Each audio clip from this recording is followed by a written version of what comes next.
এখানে আমরা এসেছি।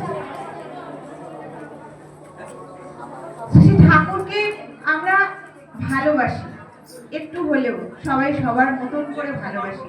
তাই সেটা বোঝা যায় কখন, এই যখন বিভিন্ন কাজের মধ্যে থেকেও যখন দেখি যে আমরা একত্রিত হয়েছি। আজকে এই বিশেষ দিনে চড়িয়ার মন্দিরে বিশেষ সৎসঙ্গ হচ্ছে। আমাকে কিছু কথা বলতে বলা হয়েছে, শ্রী ঠাকুরের কথা, জগদ্ধাত্রী শ্রী বড়মার কথা আমরা সবাই এখানে জানি, এরকম কোনো মানুষ নেই যে জানি না। তাহলে একটু কাজের কথাই হোক।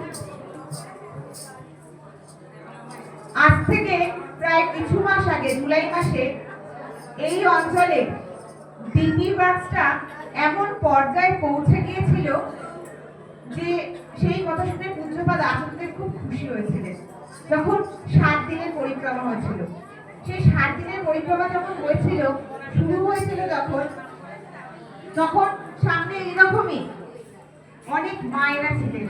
তারা অঙ্গীকারবদ্ধ হয়েছিলেন যে সামনে 7টা দিন তারা তাদের সম্পূর্ণটা দিয়ে ডিপি ওয়ার্কসে যাবে। তারা গিয়েছিলেন। 7 দিনে আমরা 900 জন মানুষের কাছে পৌঁছাতে পেরেছিলাম। একটা দুটো মানুষ কিন্তু নয়, 900 জন মানুষের কাছে আপনারাই গিয়েছিলেন। এই এখানে যে মায়েরা বসে আছে, এই সমস্ত মায়েরাই গিয়েছিলেন। যেটা বোধ হয় আমাদের নিউ আলিপুর ডিভিশন, আলিপুর ডিভিশনের মধ্যে আমরা পড়ি, তো সেই আলিপুর ডিভিশনের মধ্যে সব থেকে বেশি সংখ্যায় হয়েছিল যে আপনারাই পৌঁছেছিলেন। পার্সেন্টেজ ডিপি ওয়ার্কসের যে এন্ট্রি পার্সেন্টেজ হয়েছিল সেটা যেখানে ছিল তার থেকে অনেকটা এগিয়ে গিয়েছিল। এবারে এখন কি করণীয়? আমাদের এখন কি করণীয়? একটি মা কানে এলো, একটি মা বললেন আবার করবো। তাহলে আমরা সবাই মিলে একবার বলতে পারি না যে আবার করবো তো? হ্যাঁ। তো এখন কি করণীয়? এখন সামনে এই যে এইখানে এসে আমার এত ভালো লাগে, এই ছোট ছোট মেয়েরা, ওই শুভশ্রী, তারপরে এই বাচ্চা মেয়েগুলো উঠে ওদের অনুভূতির কথা বলছে। এই অনুভূতির কথা বলতে বলতেই মানে আমরা তো ঠাকুরের কথা, বড়মার গল্প কি না জানি, সবাই শুনেছি, পড়েছি, কিন্তু এদের মুখ থেকে শুনতে বেশি ভালো লাগবে। কারণ ওরা ছোটদের মধ্যে এনার্জি অনেক বেশি থাকে, সেইটা আমরা নিতে পারি, নিয়ে আমরা এগিয়ে যেতে পারি। এই সামনে যে কাজটা আসছে এপ্রিল মাসের মধ্যে এবং এপ্রিল মাসের পরবর্তী অনেক বড় কাজ আসছে। এখানে যে সমস্ত মায়েরা আছে তার মধ্যে মল্লিকা আছে, যারা ডিপি ওয়ার্কস একদম সামনে থেকে ক্যাম্পে গিয়ে করে এসেছে। তো এখন আমাদের করণীয় হচ্ছে যে সমস্ত ডিফল্টার বা এই সমস্ত কিছু ভেবে চিনতে নয়, আমরা একটু অভ্যাস করে নিই আজ থেকেই যে আমাদের আশপাশে যারা আছে তাদের একটু খোঁজ নিই। এই অভ্যাস করতে করতে উইশ লিস্ট রেডি হয়ে যাবে, সেই সমস্ত জিনিসগুলো চলে আসবে, চলে এলে আবার আমরা শুরু করতে পারবো। ওদের সামনে পরীক্ষা আছে, আমরা মানে আমি নিজের কথা বলছি, মাকে বলছিলাম, আমরা আমার মাধ্যমিক উচ্চ মাধ্যমিক পরীক্ষার আগে 2 মাস আগে ভাবতেও পারিনি যে এইভাবে এরা এত সুন্দর করে ঠাকুরকে সময় দেবে। আমরা ভাবতে পারিনি, তখন আমার ঠাকুরের দীক্ষাই হয়নি, ঠাকুরকে জীবনে পাইনি, রাখতেই হয়নি, অনেকটা পরে গিয়ে ঠাকুরকে পেয়েছি। কিন্তু ওরা করছে, এই করার মধ্যে দিয়েই ওরা হয়ে উঠছে। তো এই হয়ে ওঠাটাকে আমাদের আর কিচ্ছু না, আমাদেরকে শুধু পিছনে থাকতে হবে।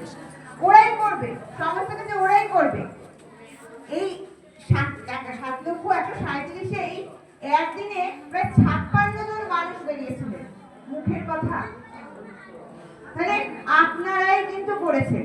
তো আজকে আমরা শ্রী ঠাকুরের কাছে আবার প্রতিশ্রুতিবদ্ধ হয়ে যাই, আমরা ডিপি ওয়ার্কস করবো। এই ডিপি ওয়ার্কসটা কি আরেকবার তাহলে জেনে নিয়ে আমরা আরেকবার নিজে সবাই জানি, আরেকবার মনে করে নিই। দীক্ষাপত্র সমীক্ষার কাজ কেন? পূজ্যপাদ আবির্ভাব কি বলেছে? যে তিনি স্বপ্ন দেখেন যে যত দীক্ষিত মানুষ আছে 3 কোটি মানুষ, একদিন এমন একটা দিন আসবে যে একটা মানুষ বিপদে পড়লে 3 কোটি মানুষ তার পাশে থাকবে। তাহলে সেটা কি করে হবে? এই কর্মের মধ্যে দিয়ে হবে। আর সেই স্বপ্নটা আমাকেও দেখতে হবে, আপনাকেও দেখতে হবে। আমরা প্রত্যেকে যদি এই স্বপ্নটা দেখি, তবেই আমরা এগিয়ে যেতে পারবো। কিছুদিন আগে একটা মিটিং হচ্ছিল, আমাদের স্টেট অ্যাডমিন রবীন্দ্র একটি গল্প বলছিলেন, সুন্দর করে বললেন। আমি নিজে উদ্বুদ্ধ হলাম যে আমরা বলি যে কেউ করছে না, কেউ যাচ্ছে না। আজকে পিছনে বাসুদা বসে আছে, আমরা এখনই বসে বসে আলোচনা করছিলাম যে কি করে কি করা যায়, কেমন করে কি করা যায়, যে আমরা কি ওদের মধ্যে গিয়ে নিজেরাই গল্প করবো, শুধুমাত্র গল্পটুকুনি করবো। গল্পটুকুনি তো করতে পারি, আমি নিজেকেও বলছি, গল্পটুকুনি তো করতে পারি, যেতে পারি, জিজ্ঞেস করতে পারি। দ্বিতীয় মানে এটাই নয় যে তাকে আমাকে ইষ্টভীতি করাতে হবে, এই উদ্দেশ্য নয়। সে কেমন আছে তার পাশে থাকা, জানা, সঙ্গে সঙ্গে আমি কেমন আছি আমরা একটা ভাব বিনিময় করলাম। কখন কার যেমন দীক্ষা হবে, কখন কি ইষ্টভীতি করবে, কখন যাজন করবে, যজন করবে, এগুলো যখন হওয়ার তখনই হয়। আমাদের ছোট্ট ছোট্ট ছোট্ট ছোট্ট প্রতিষ্ঠানগুলো আমরা যদি এগিয়ে যাই একটু একটু করে, একদম একটু একটু করে, যখন একটা ছোটবেলায় অ কখন স্লেটে লিখতাম, আবার মুছতাম, আবার লিখতাম, তারপর আমাদের হাতে পেন্সিল দেওয়া হয়েছিল, রাবার দেওয়া হয়েছিল, কারণ তখন আমরা শিখিনি। তারপর সেই সাথে যখন শিখে গেলাম পেন্সিল রাবার দিয়ে, যে ভুল হলে মুছে দেওয়া, তখন পেন দেওয়া হলো, কারণ যে তখন ভুলের আশঙ্কাটা অনেকটা কমেছে, কারণ পেন দিলে আর মোছা যাবে না, তখন তাকে কাটতে হবে। এরকম করে আস্তে আস্তে আস্তে আস্তে এগিয়ে এগিয়ে আমরা আজকে এই জায়গায় পৌঁছেছি। তাহলে আমি যদি প্রথমেই এক্সপেক্ট করি ইতিবাস করতে গিয়ে একদিন গিয়ে সেই মানুষটা হয়ে উঠবে, আমার কথা বুঝতে পারবে, আমার সমস্ত কিছু, আমার ঠাকুর, আমার আশেপাশে সব কিছু সে বুঝতে পারবে, তাহলে সেই আশা করাটা বোকামি। আমরা যাব, আমরা যেতে পারি, আমরা কথা বলতে পারি, এইটুকুনি পারবো তো সবাই? ঠিক আছে, তাহলে জয় গুরু। আবার আমরা ডিপিওকে সবাই থাকিয়ে দেবো। জয় গুরু, সবাই জয় গুরু। খুব সুন্দর।